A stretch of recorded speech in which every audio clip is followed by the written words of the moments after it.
सुर में गाना सीखिए पाधानीसा ऐप के साथ। AI powered personal music teacher from Saregama. तस्य संजनयन हर्षं कुरु वृद्धः पितामहः सिंहनादं विनद्योच्चैः शंखदध्मो प्रतापवान।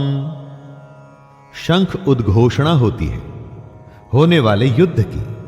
कौरवों में सबसे वृद्ध सबसे बड़े प्रतापी पितामह भीष्म ने उच्च स्वर में सिंह की दहाड़ के समान गरज कर ऐसा शंख बजाया कि दुर्योधन के हृदय में हर्ष उत्पन्न हो गया। युद्ध जीतने के लिए अपने पक्ष में माहौल बनाना पड़ता है, खुद को दिलासा भी देना पड़ता है कि हम युद्ध जीतने में सक्षम हैं।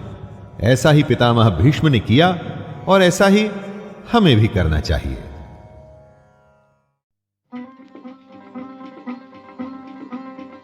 मैं तो गिरधर के घर जाऊं, मैं तो गिरधर के घर जाऊं, गिरधर मारो साचो प्रीतम देखत रूप लुभाऊं, देखत रूप लुभाऊं।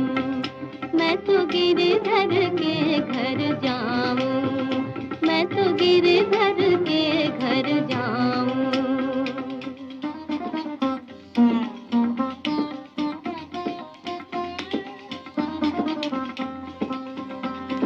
मेरी उनकी प्रीत पुरानी, उन बिन कल ना पाऊं, उन बिन कल ना पाऊं।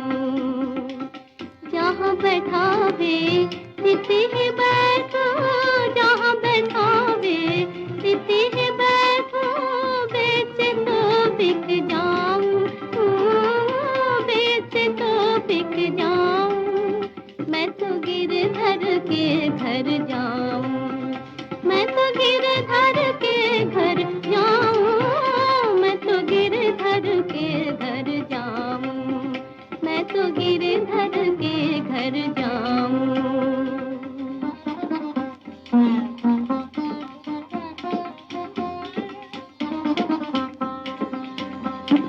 जो ठहरावे सो ही पैरूं, जो दे सो ही खाऊं, जो दे सो ही खाऊं। मीरा के प्रभु गिरधर नागर, मीरा के प्रभु गिरधर नागर, बार बार बल जाऊं, बार बार बल जाऊं।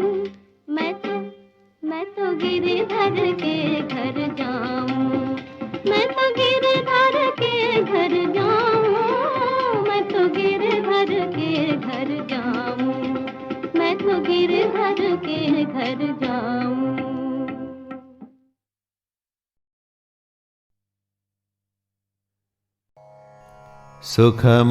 सुखमात्यन्तिकं यत्तद् बुद्धिग्राह्यमतीन्द्रियं वेत्ति यत्र न चैवायं स्थितश्चलति तत्त्वतः।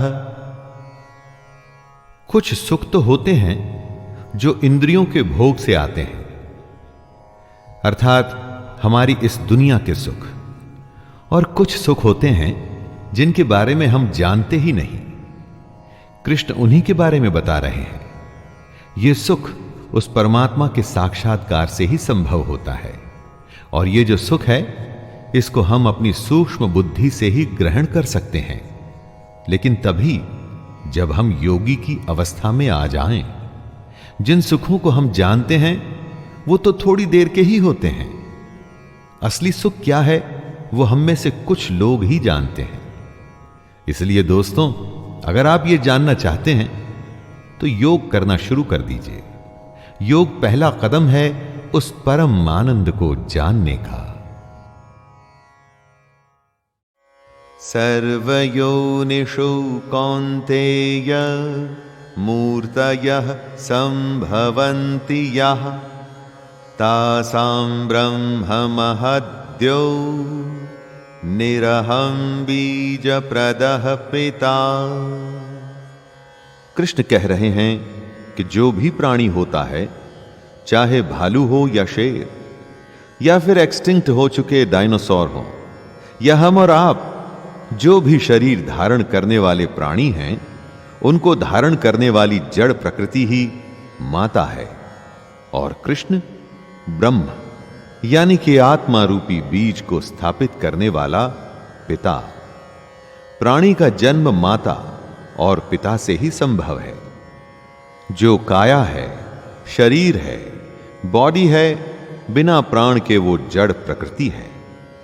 और जब उस शरीर में प्राण आ जाते हैं, लाइफ आ जाती है, वो तभी संभव होता है जब उसमें आत्मा आती है, और वो आत्मा डालने वाले पिता कृष्ण ही हैं। यत्रो परमते चित्तम निरुद्धं योग सेवया, यत्र चैवात्मनात्मानं पश्यन्नात्मनि तुष्यति। योगी के लगातार अभ्यास से चित्त ऐसी अवस्था में पहुंच सकता है जहां से वो विचलित नहीं होता। ऐसी विश्राम की स्थिति में जब चित्त पहुंचता है तो हमारी सूक्ष्म बुद्धि, हमारा इंटेलेक्ट परमात्मा के साक्षात्कार कर सकता है। इसी में योगी को सच्ची संतुष्टि मिलती है। हमेशा उसका मन यही चाहता है कि उसका ध्यान हर पल परमात्मा में ही लगा रहे। शुरू शुरू में अगर आपका मन वश में नहीं होता ना दोस्तों, तो घबराइए मत। लगातार ध्यान का अभ्यास करते रहिए, और एक दिन ऐसा होगा कि ये जो मन है ना, ये आपके कंट्रोल में आ जाएगा, और उसके बाद योग को करना आसान हो जाएगा। यत्रो परमते चित्तम निरुद्धं योग सेवया, यत्र चैवात्मनात्मानं पश्यन्नात्मनि तुष्यति।